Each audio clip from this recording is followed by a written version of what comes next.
Wrong password? Try again. Those 4 words will either send your customers grumbling to reset their credentials or cause them to abandon their session for good. Consumer giants like Best Buy and Amazon are solving this problem by eliminating passwords and giving their customers the easiest, most secure way to sign in and shop through passkeys. And Passage by 1Password makes it easy to deliver the same experience. Increase conversions and drive revenue by quickly implementing passkeys in your existing authentication flows with Passage by 1Password. Passkeys not only reduce the frustration passwords inflict on users, ensuring they continue to progress through their buying journey, but they also help you save your organization time and money by reducing support costs and the need for expensive SMS-based MFA. With Passage, you can confidently introduce an industry-leading passage key experience that just works with a few lines of code. Our dedicated security experts handle passkey updates and ongoing maintenance, allowing you to focus on your core app, knowing users will enjoy a secure and frictionless login experience across all their devices. Check out Passage to learn more and talk with their team.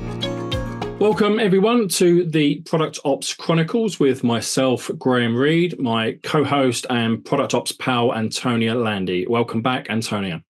Hello. Antonia and I were recording a previous episode. It's only on Friday, so it seems like we've seen a lot of each other just recently.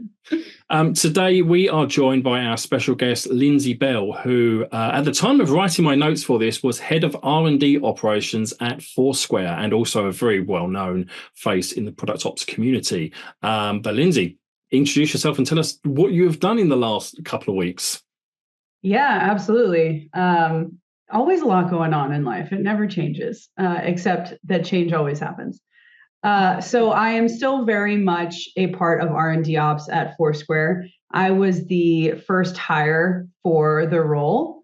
And without me at the moment, it is still me, but I am stepping into a direct product management role, which is really exciting. I got a few messages on LinkedIn that asked, is this a sign of product operations and all these things? And I was like, it's actually a unique case. And it's, when an opportunity comes across your desk, I'm very much a yes woman. So I'm the yes lady. Foursquare is a geospatial location product, which is something I've never worked in before. It's very interesting. Lots of different avenues that we support direct to consumer. If you think of a Foursquare application, that it still exists. It's out there when you check in on Facebook. That was kind of the initial stab. But it's had 2 iterations even since then, where the second phase was a data delivery of this geospatial location data to enterprises. And then we are kind of in this new phase of doing the right thing of productizing that data rather than just shipping it flat. So lots of cool things coming very, very soon. And I'm happy to go into any of those details, but I feel like we're here for ops stuff. So I'd love to get into it. Great. Well, I'm sure your experience with ops into your new role, and also, like so many people, your experience with product as well, into the ops space is going to be invaluable. So today, our episode today is very much a follow-up from a previous episode. For those that have been watching the series, this is a real follow-up to a couple of episodes ago with May Wong, sorry, my apologies, where we were talking about redundancy, the big redundancy wave from 2023, which is absolutely still continuing now into 2024. After that show, Antonia and I knew that there was a lot more that we really wanted to talk about when it comes to product ops. And looking at the tangible things that product ops is really giving to the business, to the product management world specifically, and it's a question that seems to come up time and time again. Is okay. Look, well, what's it worth? What's it worth in terms of time? What's it worth in terms of money? In terms of resources? What can we save with even the smallest implementation? So that's really the focus for today, is to dive into this a little bit and let's start to explore some tangibles from that. And so fantastic to have Lindsey as part of this conversation. So to begin, where does product ops save us time, or save the business time? Who wants to kick off with that? Lindsey, go for it. Okay. The golden question, right? I actually wrote that down in my notes, the golden question, because I think it's really the buzz that's going around about what Product Ops is, what do we do, all these things. And there's a good amount of debate. Antonia and I are involved in that, as well as Graham on LinkedIn in some areas. But I think what is important to consider is the context of the organization, first and foremost. I think a lot of people try to say, oh, it's defined as this, oh, it's defined as this. And we're just trying to fit product operations into how we do it rather than how it should be done, or kind of the malleable facts of working at businesses. It's not a square. It's not a square peg into a square hole, right? So the one thing that I want to acknowledge is that malleability, but also the risk of, if you try to fit a round peg into a square hole, that half-life is quite short, actually. And what I mean by that is that you are setting yourself up to actually not provide the value to the business because you are trying to do something that is not right for that business. So first step, look at it, take a step back, understand what's going on. What are all of the players involved here that cut across lots of things? But really what you should be focused on is this broad vision that product operations enables organizations to consistently deliver high quality, customer-centric products to market faster and more efficiently. That's a lot of words. There's also things like increased customer satisfaction, revenue growth, competitive advantage, all these things, value prop, insert here, right? Based on the outcome that the business really wants. And that broader vision is the same as product management, if we think about it, delivering these products to customers that they love. So we can get into a debate of the differences between those two things, because that's where I start to see value of operations as it differs to that broader vision. I could also say the same, though, for engineering, design. These teams are all working together to enable that mission anyway. So it's not that product operations is this new thing that we're pinning in a definition besides product management. It's rather, we have plenty of teams that drive this ultimate mission. Antonia, what did I miss? So the 1-year anniversary of the Product Ops Manifesto is very close. I believe it's at the end of this week. And when I first started getting sort of our co-authors and co-conspirators together, I was really worried that we would not be able to come up with that one big definition, right? Because our working days were so different and we were like all over the world looking at really different problems from time to time in completely different companies. But I realized very quickly that we are all in the same mission. And it's exactly what you said, Lindsey, right? Like we are, and it's the same with these prominent product management gurus or whatever you might want to call them. We all have the same goal, right? We all want to deliver more value to the user in a way that benefits the business. I don't have a different goal than that. The way I make that happen is different from a product manager. Sure. Yeah. I'm not directly defining features. I'm not directly working with engineering teams to make those features come to life. But everything I do is at the service of that broader mission. I love what you said, Lindsey, kind of the square peg, round hole piece. And then more widely than that, how different organizations need different things, are wanting different things from this, have different interpretations. And this is not new. We've talked so much about on previous episodes about different interpretations, different flavors of product operations, et cetera, et cetera. But one thing that I think is always the same is problem solving, is being here to solve problems for others, other teams, other individuals, other parts of the business. And that sounds like we're coming in and we are, there are problems and we're coming in and we're going to solve them and we're going to think about them, things like that. And it's not that at all. It's about how do we help people, how do we help teams to do their job as good as they can. We're not looking at this as a problem. We're not looking at things as issues, but we're looking at saying, well, how can we just smooth this out a little bit? Now, the reason I specifically wanted to talk about that point is, when I've been very recently interviewing for different product ops roles, the flavour of questions that come to me are, well, I really want to focus on, it's all clear that there are parts of the business that they want focus on, or parts of the role they want focus on, whether it be OKRs, quarterly planning, things like that, because of the questions I'm being asked. And I make no bones about it. I don't have good answers for all of those at sometimes, because to be honest with you, sometimes these have not been big problems I've had to solve before. But the fact is, one of the things I am best at is problem solving, is to coming in and saying, okay, well, look, I don't have the answer right now, but let's sit down. Let's think about it. Let's think, how do we solve this for you as a business? How do we help you, business, you team in your situation, solve this? And I think I think that was a really interesting kind of piece around this, is that how different businesses will have those different problems. But ultimately, the role is always there to help those teams to get better. How we do that is not defined. It's unique in every situation. And that is a piece to always take into account with this role, is it will always be different. You won't always be able to do it in the same way. You won't always come to the same end goal. Your journey to get there will undoubtedly be different, business to business, team to team even.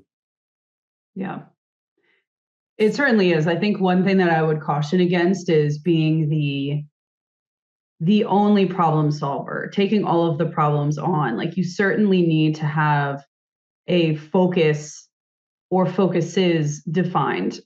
It's one of my more popular blog posts, not that they're crazy popular to be clear, but about like identifying this target R&D operating model.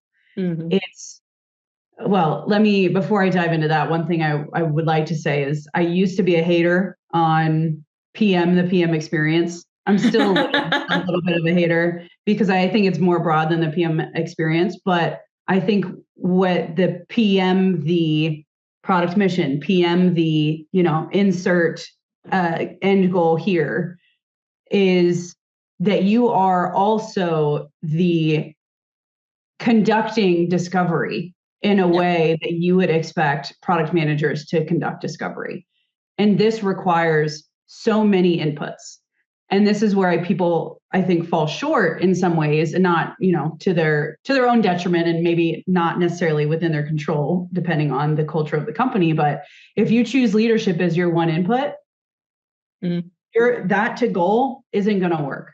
You choose product manager's point of view to that goal, that singular input is not going to work.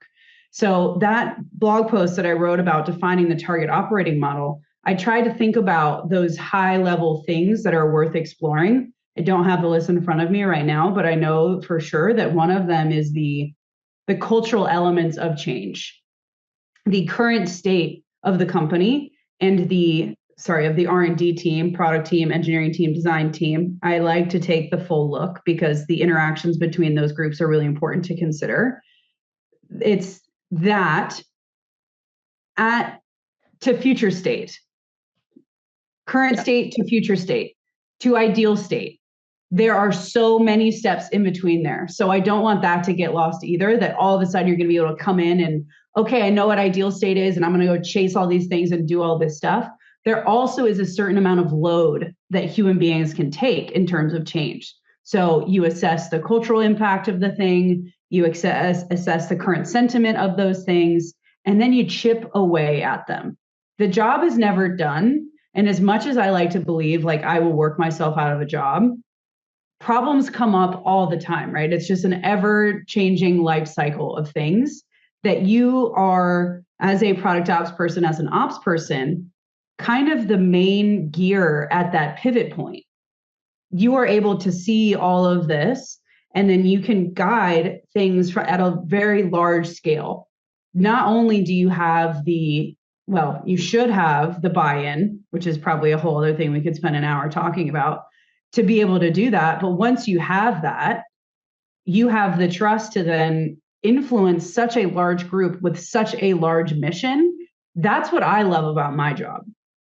And the hard people elements, as much as I complain about it. It's like, oh man, that was so hard. People are so difficult.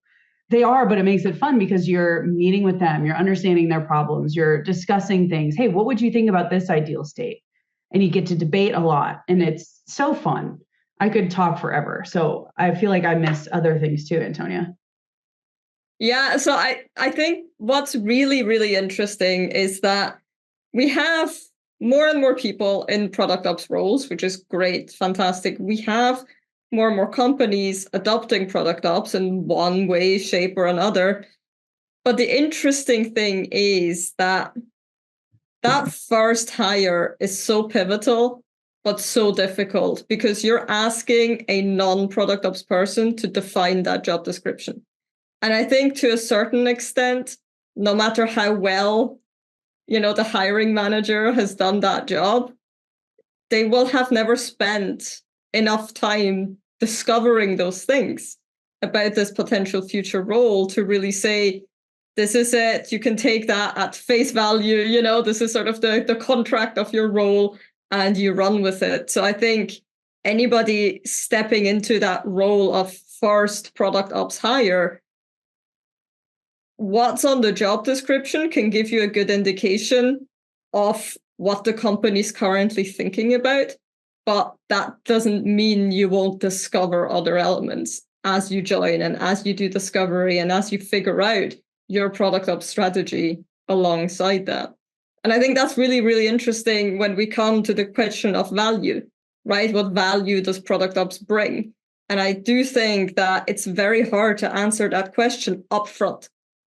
Right? We're probably going to make things more efficient, right? We're probably going to save you time here and there. But from the outside of an organization, it's very hard to say, look at these people over there. I'm going to save them on average 3 hours a day. And I think that's the difficulty is there is this demand right now for how much is this worth? When is it going to, pay for itself? Right. When is product ops going to kind of, start saving us money? What's the point if it's not? What's the value? We came into this conversation on this topic quite deliberately to say, okay, well, there is this demand to say, what is this going to save me in terms of money, time, effort, and things like that? And we're going to continue exploring this. But the reality is that it is very difficult to say how does this. There will be certain things that actually the things that we do, the changes that we make, the efficiencies that we implement, the processes that we implement will be quite tangible. They will save, hours, days. They will, and we might be able to reduce down the tools that get used. That is a physical saving and things like that. But as a whole, overall, this very holistic part of the role is I don't think it's something that you can do. I mean, Antonia, you've said this to me before several times, that it's not something that we can turn around and say it's going to save you £2,000 a year, £5,000, £10,000, £100,000 a year, because firstly, it's different in every organisation, and who knows? Because exactly as you've both said, the problems that you go in with are invariably different to the ones that you will then end up focusing on over a period of time. And even if you do, Lindsey, as you said, we've all kind of grasped onto this idea that we'll go into the role and we're approaching this to talk ourselves out of a role. I do believe that that's the approach to in terms of thinking. It never happens, but you do all of those things. You do all of those things that are on the job description. You might get them all perfect, but there will be so many other things that fall out of just those. There will be so many other things that are required further down the line that then add different levels of benefit, different levels of cost saving, time saving, etc. So I think that's why it is so difficult to put a figure on. I think there's two vectors that we could look at about the value. We could talk about the individual required to be able to accomplish this type of work, right? Discovery, change management, up and down the chain influence. Like that's a very unique person. I've never heard a line of questioning of, is chief of staff valuable? Right. And I know that people are probably cringing at my parallel there, but like that is the strongest parallel that I typically see, especially as a first hire. Like you're not coming in to just do a job. You're coming in to more or less advise, change, guide. Like that's very, very unique. That person is of, I don't want to say higher caliber because that's not fair, but like has experience doing this. That's not someone that you could pull off the street and have them immediately do it. I also think there's probably gaps in a product manager just coming in and straight doing it. Although I do think that pipeline makes sense. There's a good amount of coaching that has to take place and a lot more guidance from leadership in that regard. But so that vector we could look at. The other vector, which I think was, ultimately the objectives that we wanted to talk through today, is like the output and outcome value of the role. And if we go back to the overarching mission that both product management, engineering, design, support getting high quality products to customers, we can talk about things like everyone wants competitive edge and market opportunity. How does product operations support that? If we reduce overhead, maybe it's faster time to market. If we reduce overhead, maybe we're reducing costs around operational efficiency, better resource allocation, enabling the company to do more with less. Wink, wink. Is that not the world we're in? The force multiplier conversation. Everybody wants quality, product quality in the hands of customers, customer satisfaction, feature request process, all of these things that allow bug burn down, right? All these things that are like, nobody wants to go and create process for, but sometimes you need them in order to get the outcome that you want, reduce some churn. You have some aspects of where I feel like Melissa and Denise highlighted really strongly in the book, but the data needs of what product operations can bring. And I don't know that they covered all of the malleability that we're discussing today in the book, but that one, very squarely sits out where a lot of companies already know the value of data-driven decision-making, reduces risks of product failure, ensures resources are directed towards the right opportunities. And the last thing that I'll bring up is the more intangible one, which is the alignment and communication across departments that kind of impacts all of these things. And this is where the sentiment factor also comes in. Happy people, great work. And that's a really intangible thing. That vector of value is where you get unique. As a product operations person, Graham, to your point, you will come in, your job will be different as soon as you come in. I can almost guarantee that. And you have to be willing to embrace that ambiguity, but also sell why that's important. And that does require you to think about the value of solving these problems that you've defined. Kind of more of a success measure approach, right? This initiative, this outcome drives to this mission. Less of this overarching thing that we don't expect, by the way, of plenty of other roles. There's a lot of value that you could drill into. Yeah, I think what's so interesting, right, is the more complex the challenges we look at, almost the harder they become to say this is the cost benefit, this is the money saving, real tangible. It can be relatively easy to say we have deprecated this tool, ergo we save $100K a year, right? Debatable on how much value that really brings, but very, very easy to say, look at all this money we're saving, right? But the more intangible things imagine everybody knew the strategy, right? Imagine everybody was actually pulling in the same direction.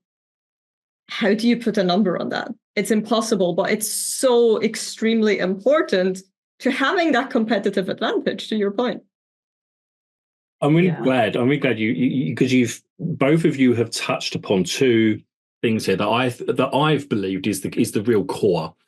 As I've said many times, look, I believe product operations is much more about the people than the process, the products, the tech, anything else like that. It's about people. It's about how do we help people do their jobs better, faster, stronger, more efficiently. Okay. Two words that have been used just recently, just in the last couple of minutes.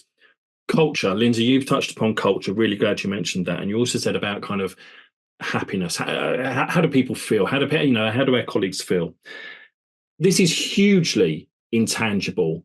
But if you turned around to business leaders and said, look, we could get all of your teams all understanding, Lindsey, Antonia, as you just said, all understanding exactly what our strategy is, what the roadmap looks like. They're happier, they're working more efficient, they're more satisfied with what product is doing, with how they're doing their own jobs, how the processes work, how the tech is, or our internal tech is all working. If you turn around and you said you could absolutely go and increase internal satisfaction with various aspects of the role, hugely intangible, put a money cost on that, you almost certainly can't. But I am absolutely sure people, business leaders would go, that would be absolutely fantastic. We would love that. And then all of a sudden, how do they rationalize and justify that to themselves and say, look, I don't know how much this is going to cost, but it would absolutely be worth it. And I think that is so important, such an important part of product operations, is that we are genuinely making a difference in people's lives, not just saving them 5 minutes a day, an hour a day, not just in kind of saving the business money, but we're generally making their lives better, at least in the workplace, by just helping them, by solving those problems, by taking away bottlenecks, by helping them be more efficient. But isn't that a nice to have? Like all of these things you said, I 100% agree with. But genuinely, I think if we went to a product leader who has to fire half their team and said, that half team you have left, we could make them so happy, pay me 100K, whatever, and I'll make it happen. And it'll be the happiest 12-person team on the planet. And they can just go, you know what? I don't have those 100K. Like, I would rather get another engineer. I would rather get an AI specialist so that the board will shut up about us investigating AI. And I think that is something we need to be aware of. And I think this is also why we started talking about value, and specifically potential monetary value, right, of product ops, because all of these things, while we all agree and believe that they're hugely powerful and important, right now they feel like a nice to have. And that's why so many enabling roles are being let go. And I think, and Lizzie, I'd absolutely love to hear your opinion on this. And you are absolutely right, that I will admit, actually, in my last role when I was at Cobalt, I couldn't argue with when they made me redundant, because we went from a team of 9 product managers down to 2 by the time I can't justify myself being there to help a team that had fallen by 60%. Process was not important to them anymore. Efficiency wasn't important to them. The business just needed to keep earning money. So it made a lot of sense. And arguably, that makes a lot of sense in some businesses as well. They do need to go and hire that extra engineer because that's what they need at that point. I think we've all said product operations is about that longer term. It's not a short term role. It's not a role to bring in, make a change short term, make a big difference, and get something, a business that may be struggling back on its feet. It can have advantages. Is it necessarily the best hire in that situation? Perhaps not. But actually, if you're looking at a medium to long term strategy about making a difference in your business, it's unquestionable the value that it will bring. Lindsey, what do you think on this? It's a real tough one, because as I move even into more of a direct product management role, I'm now looking back on the things that I'm dog-fooding the things I've done up to this point. It's been really interesting. That's a whole other conversation. But there was a debate, Antonia, that you, Graham, and I were on LinkedIn about, is operations just a gap for leadership? Is it just a gap of other roles? And this is one that I have a really hard time with, because I don't disagree with that. Right. I don't disagree that leaders can do this work. What I have a hard time with is we are limited in our own brain space. And I feel like as you become a more, let's say, the wartime leader, right, that we're referencing kind of in this time period, you are so focused on here and now that if you aren't doing operations, it's happening without you. And it is not maybe going in the direction that you want it to go in. And I don't know how to make that tangible, but that's the part, at least in this time, where it's like, do more with less. Yeah, I want to hire engineers, because that's so true, Antonia. Like, that's what we face every day is right. Like, no, I need a hands-on keyboard to do this work. And it's like, Okay, but think about your own capacity as a leader and what you prioritize as important. If some things on this list are below the line for you, it's okay to hire to accomplish those things so you don't lose sight on them.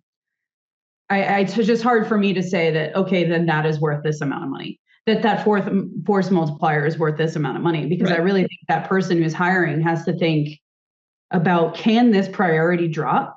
Do I feel okay with that happening? Which, Graham, to your point, it's like a test of what they value. I do have a hard time, like, subjectively thinking that people would say the team is not that important and I won't prioritize it. That's a hard pill to swallow, but it is one with the limitations that we have that unfortunately might make sense. But you cannot lose sight on the outcomes that you want. So if I were this leader, I would be trying to put flags I identify the flags ahead of time. What are the things that I need to keep an eye on to know that I personally can no longer take this on? It is still important to me, but I can no longer do this. Now I need to go search for it. Yeah, 100% agree. And I think for me, it's more maybe a little bit of a frustration because we have come out of a time of plenty. We're leading with culture, leading with community, leading with all of these things that, like we all say and agree, are important, are valuable. Happy teams may build better products, right? I think that's completely fair to say. But we've come out of this time of plenty and we've kind of learned how to talk about something like product operations within that context. And now we have to highlight maybe different aspects of what makes operations in this context great. And maybe now it is efficiency gains. Now it is doing less, doing more with less, right? Maybe it is crisis management, right? More than elevating us, taking us to the next level. Maybe now it's just get someone in to make sure that things don't break, right, while you're in crisis mode.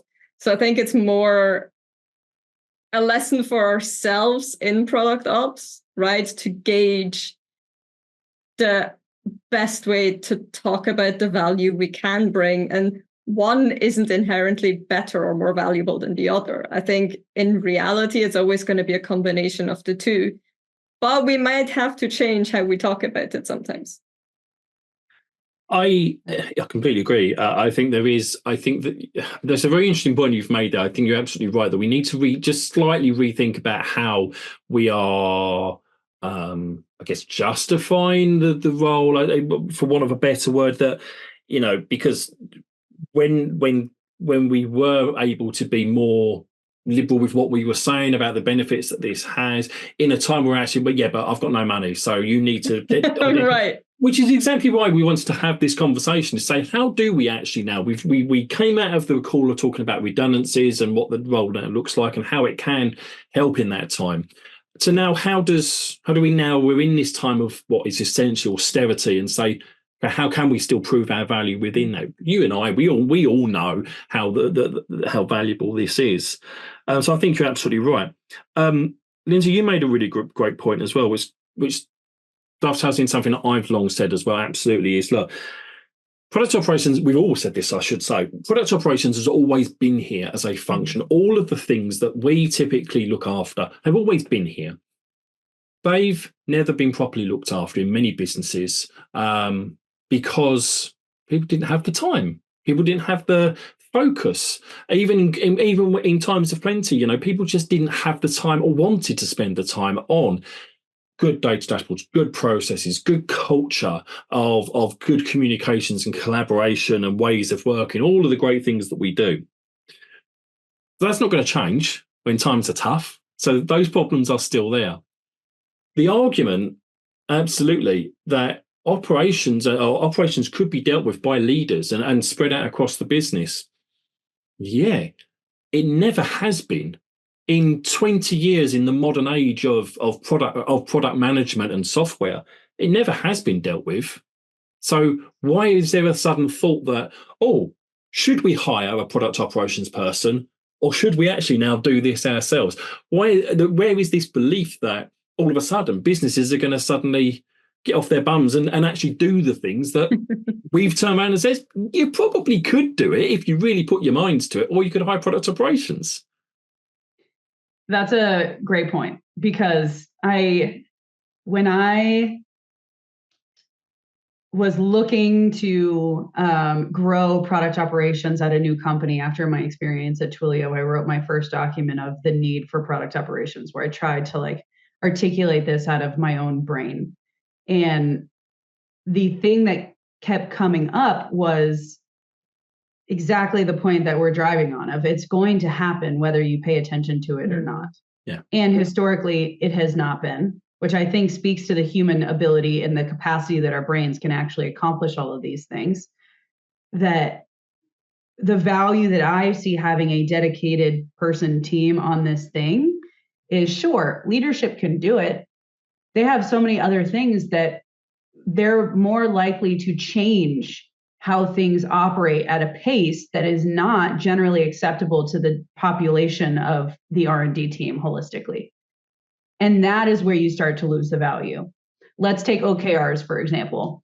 I hate going here because I think it's really goal setting is really what we're talking about, and like who owns that and all of that. But it is something that I think does, steer the boat in the same direction, and or attempting to accomplish that, as Antonia called out as a potential value of product ops, that a leader comes in and says, okay, I want to do goal setting, but every single quarter it changes.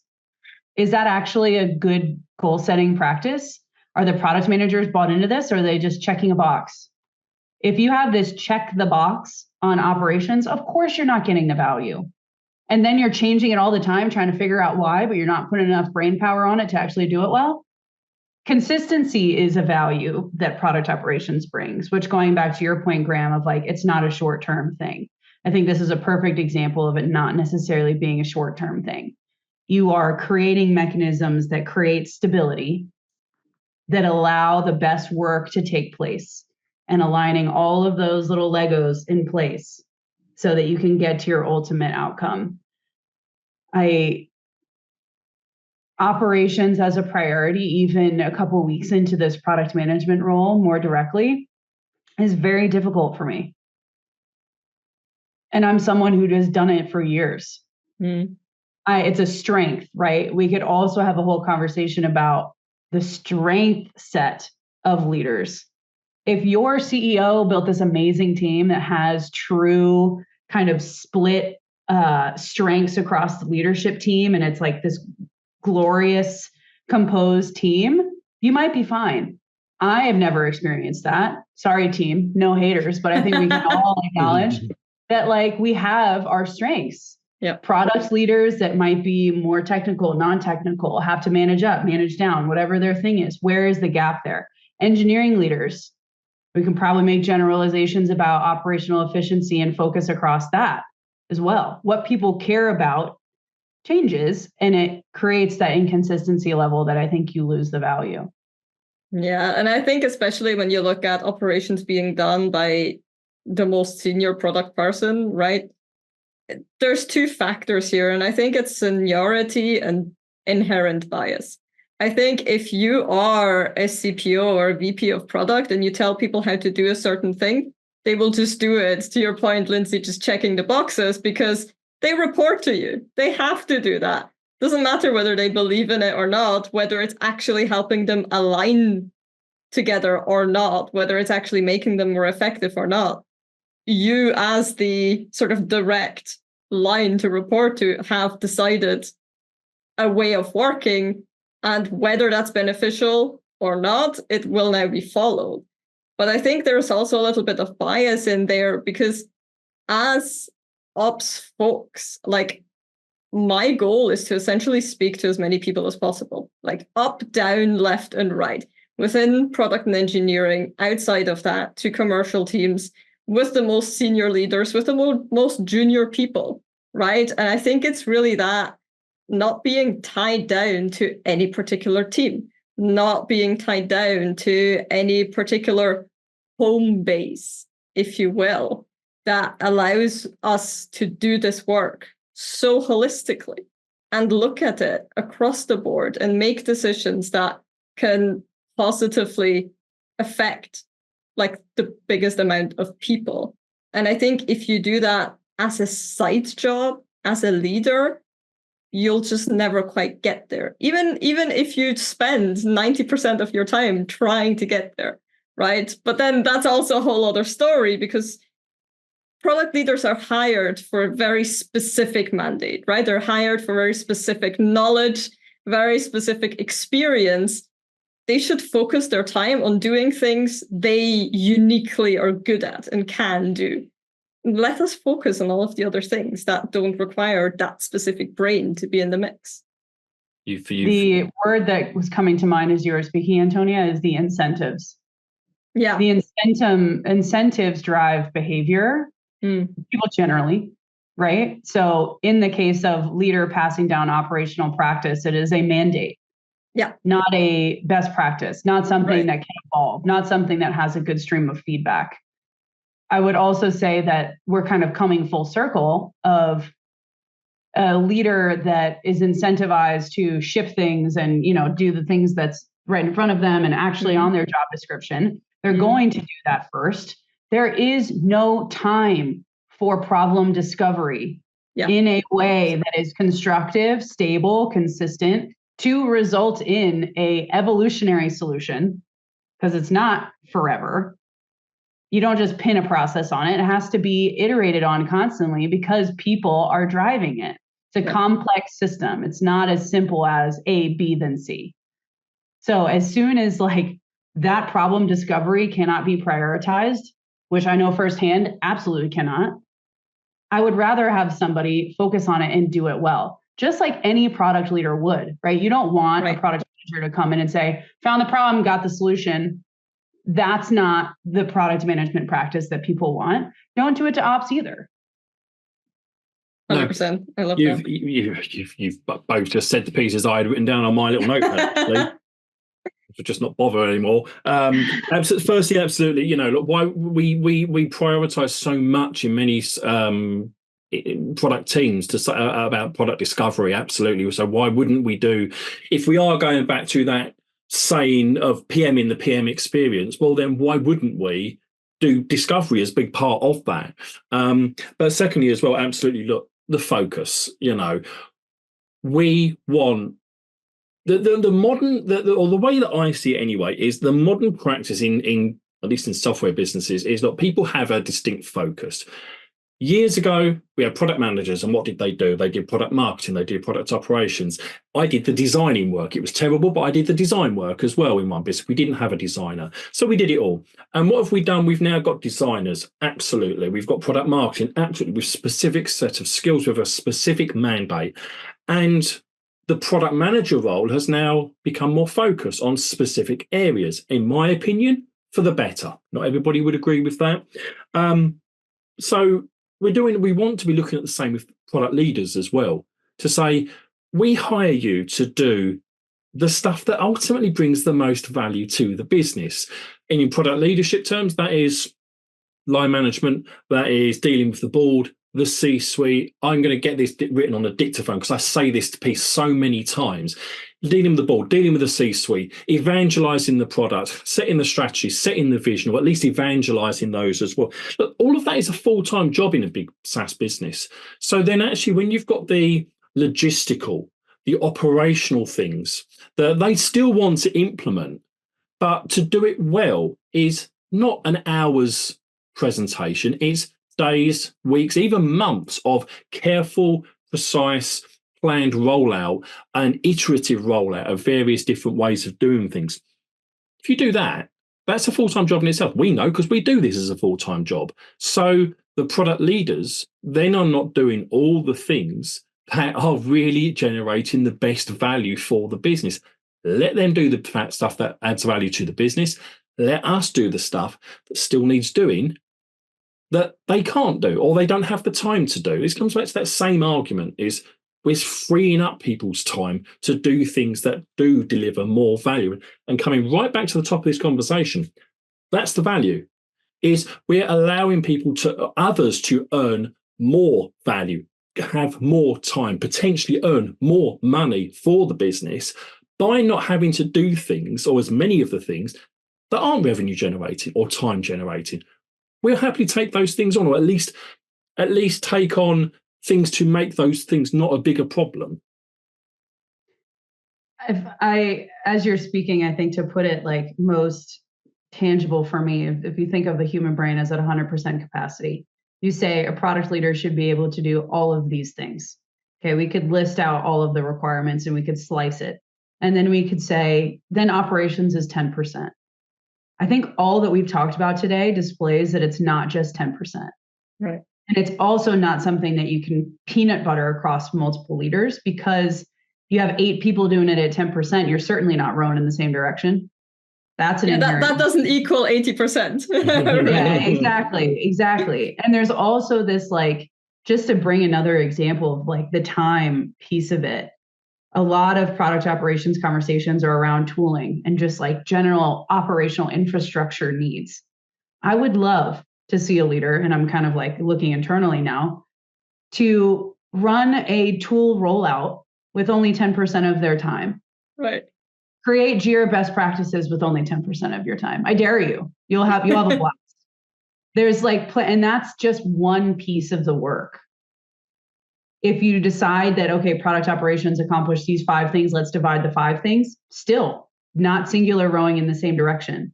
So either way you slice it, it is not to the outcome that Antonia so correctly pointed out at the beginning of rowing towards the outcome. And also to your point, Graham, of like, and this role's outcome is dedicated. And that has inherent value because the other roles have dedicated value. Can I just ask one follow-up to that? Because it was a really interesting piece that you said about kind of the rollout. How would one roll out that new tool? Roll out Jira or whatever in a good, succinct way or something like that. Because there's one other argument that I have encountered a few times before, and it's this idea of self-organization and self-organizing teams. So actually, the leader, rather than having somebody coordinate this, it's the idea that, oh, look, we've got 5 product managers. Look, just let them go and get on with it. They'll have to self-organize. It will naturally come to something that works, and it will work brilliantly. Now, me personally, I think it's a complete load of crap. I genuinely don't believe that teams can self-organize in a way that is truly aligned and truly level for everybody. It's equal for everybody, and it works for every single team, and how every single team wants to come in with their own biases, their own experiences. Don't believe it. I've never seen it happen. I've worked in organizations that have attempted to do self-organizing teams without leadership. It was chaotic at best. Just generally what your thoughts on this are. I mean, I think for me, like, if you're a product leader and you're advocating for this, unless you have extremely disciplined, extremely mature people across the board, you're making your own life infinitely harder, right? Because these things are no longer comparable.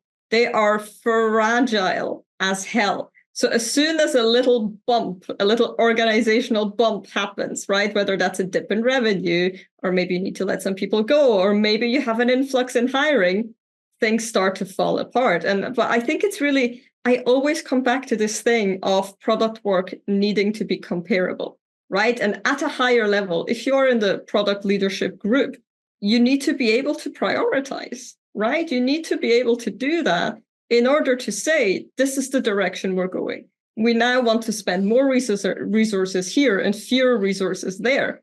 If people are using different ways of measuring success, different ways of even reporting, right, what they're working on or what the state of the outcome they were targeting is, you're just making your life so much difficult. And it's like, why? Why do you do this? Like, it's well-intentioned, and I understand the idea behind it. But at the end of the day, would you rather read a book that's in 4 different languages, or would you just want to read a book that's in 1 language throughout? And you will be able to read and understand it.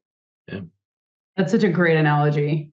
The self-organizing going back to the incentive conversation, they're only going to self-organize to the extent that they are incentivized to.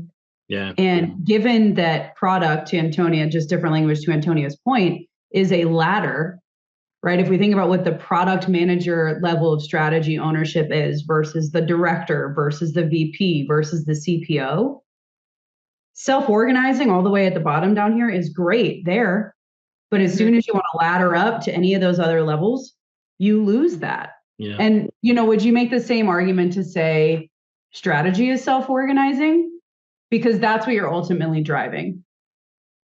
There's Conway's law that basically states that the way that your organization is designed is exactly how your customer will experience your product. This to me is a pretty direct example of, if we have these product teams self-organize, when it gets to a customer, is that a unified experience? Is that the outcome that we want? Maybe it's divided in these ways where it's quite, straight to experience. Never been my case, right? Dependency management is always a thing, and all of these things. Like, we could say we want small teams, no dependencies. I've never lived in this ideal world. So yeah, the reading a book in many languages, but also having, you don't want a library of different strategies all in a different language. You need the singular book broken down. Maybe there's chapters, maybe there's references, but whatever. But at least it is like singularly visible. And that's a word we haven't said yet either, is like this visibility and transparency challenge that becomes really, really difficult. I do want to call out that, like, product operations is not a role where the Jira best practices is absolutely going to be a thing. That person is focused on, is our tooling solving the problem of having visibility for a singular strategy? If that tool is not it, throw it out. Yeah. If the tool is costing so much time and team overhead, figure it out. Just coming in and saying, like, in this case, let's say a product leader is in charge of operations. Well, we're using Jira as our project management platform / software engineering tool. We should use that, without understanding the complexity of all these custom fields, maintaining them, asking the teams to use them, the level of customization that the tool allows, still won't give you the outcome that you want. Yeah. And the only way to get the outcome that you want is to take a little bit more time, which we know you don't have. Which is, ironically it's mirroring exactly the whole purpose of this conversation, and what's the questions we get often so often is, well, look, are you going to save us time? And I hear so often as well, well, you're going to have to hit the ground running, and we have to do this and we have to do this. I was interviewing for one business not long ago that was saying exactly this, is that, the board has approved this but wants to see results really, really quickly. And my response to this was, okay, that's fine.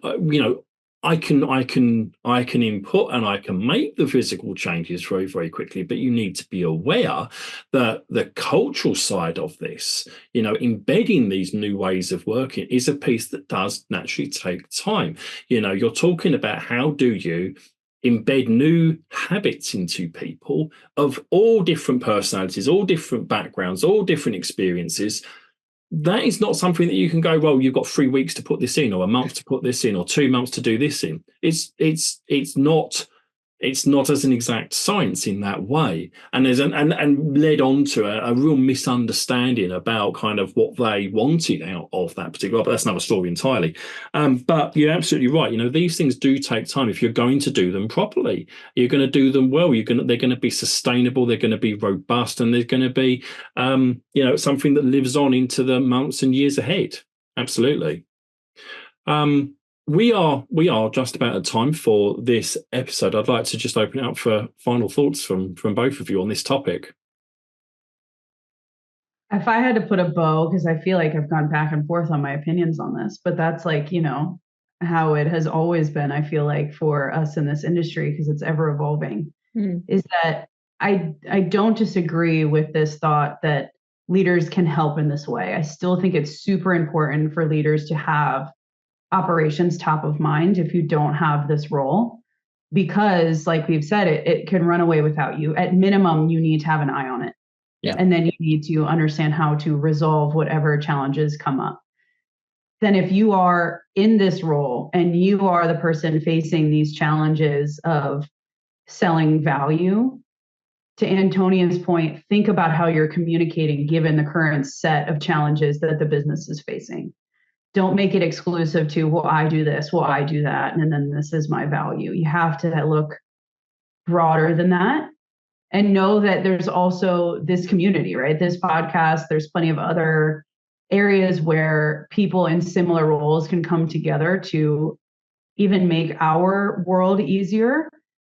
In my experience, the problems that we face are generally all the same, which is what's so interesting in this whole debate of whether you need it or not. The problems persist. And we can all help each other in understanding the problems given all the different experiences that we've had across lots of companies, lots of maturity levels, lots of C-suites, lots of product leaders to help each other. So that would just be my pin in the combo. Yeah. Yeah, I think for me, like I've honestly probably been frustrated for the last 2.5 years because I feel like it's exactly during wartime that something like Product Ops proves its value, right? Like talking about being more effective, talking about elevating the people and the ways of working you already have and taking them to that next level to where you can achieve more or you can achieve things with bigger strides. To me, that is such an easy sell into product operations. So seeing the whole industry sort of turn around on that and go like, yeah, it's an enabling role. You know, it's a nice to have, much like people in other enabling roles, much like people in diversity, equity, and inclusion roles, right? Actually, this is when we should be focusing on them the most. This is when we need to be the most robust. This is when we need to make sure we are really all in the same boat, going in the same direction. And we are not hindering each other, right? We are helping each other achieve our targets. And that actually, those targets are clear to everybody.